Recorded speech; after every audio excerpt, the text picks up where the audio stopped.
to the Filipino people, to my dear colleagues, I am humbled for your support and trust for electing me as your Speaker of the House, the 18th. I had three main considerations why we stood our ground and fought the battle. First, and most importantly, this is for the Filipino people.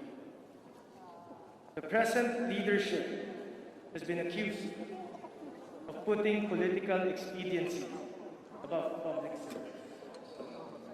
This perception has scandalized the nation to a point wherein no less than President Rodrigo Duterte himself was prompted to deliver a wake-up call for this august body to shape up or ship out. In his proclamation, our President ordered Congress to resume the congressional deliberations on the proposed 2021 national budget and to avoid any further delays on the prompt passage thereof in accordance with the Constitution and applicable laws, rules, and regulations. As the head of a nation comprised of 109 million people, our President is voicing out the widespread sentiment that the interests of our people, especially at this time, COVID-19 pandemic, and the concomitant crisis it has spawned, is being sacrificed before the altar, personal greed, and political ambition. Our countrymen need no further proof of this than the whimsical, illogical, irregular, and immoral attempt to suspend lower house deliberations until November 16, 2021, for no apparent reason other than to perpetuate the holding of the ruling clique. It did not matter to them that by doing so, the rights and needs of a suffering people were trampled and disregarded, ironically, by the very people who are supposed to represent and safeguard their interests. Our people cannot wait, and they do not deserve to wait even more, simply because someone's political plans are now in peril. The second reason is to restore a sense of statesmanship to this august body. To this day, there is that sense of reverence to the memory and the legacy of the men and women who once lit up its hallowed halls. It is incumbent upon each and every one of us who follow in their footsteps to respect their memory by living up to the code of honor to which they swore and lived by. Recent days, the collective integrity of this body has been subjected to a nationwide uproar, sadly affecting many of its members who had no fault or participation.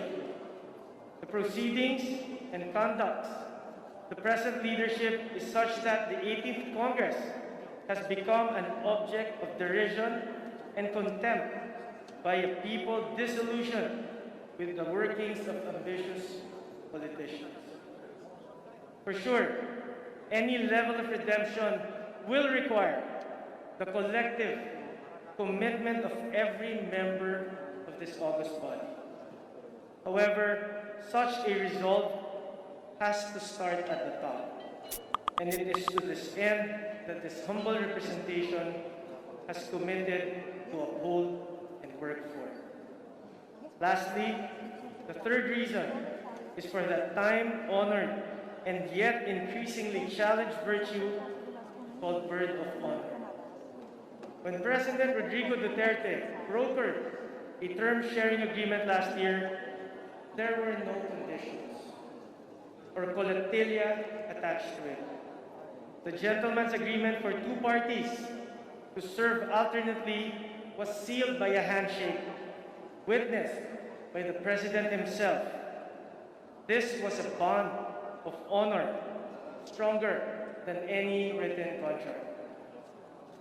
There is no need to open fresh wounds at this point, as there will come a right time for that.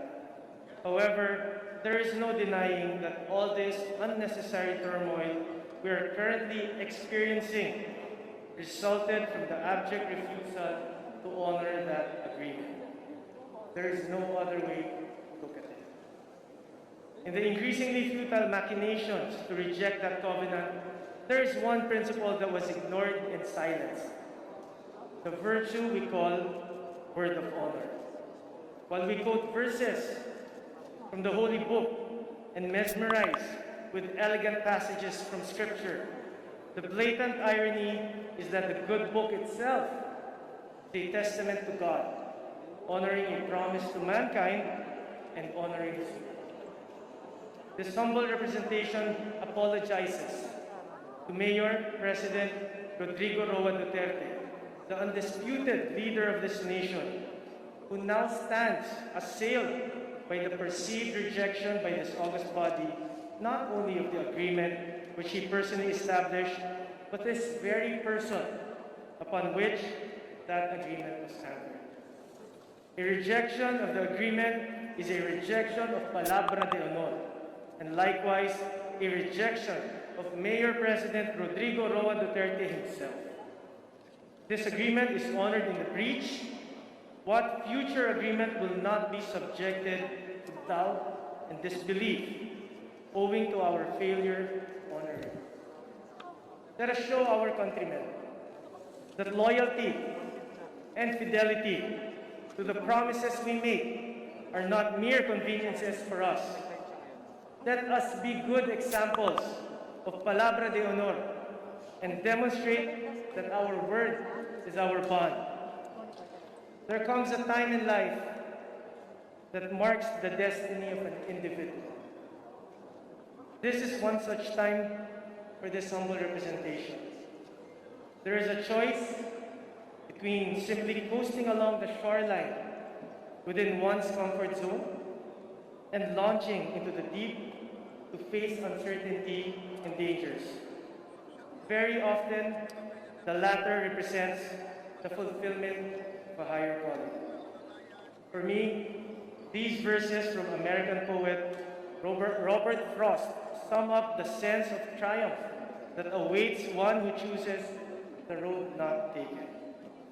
I shall be telling this with a sigh. Some are ages and ages hence.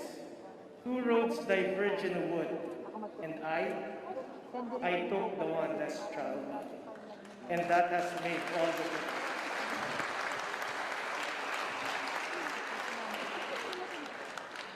This is for our people, for this august body and this institution we call Congress, for the word of honor of our beloved President Rodrigo Roa Duterte, and for God who makes all this happen. To the Filipino people, we will not let you down. For God and country, maraming salamat po. Mabuhay po ang Kongreso, mabuhay po ang sambayan ng Pilipino. Majority Leader.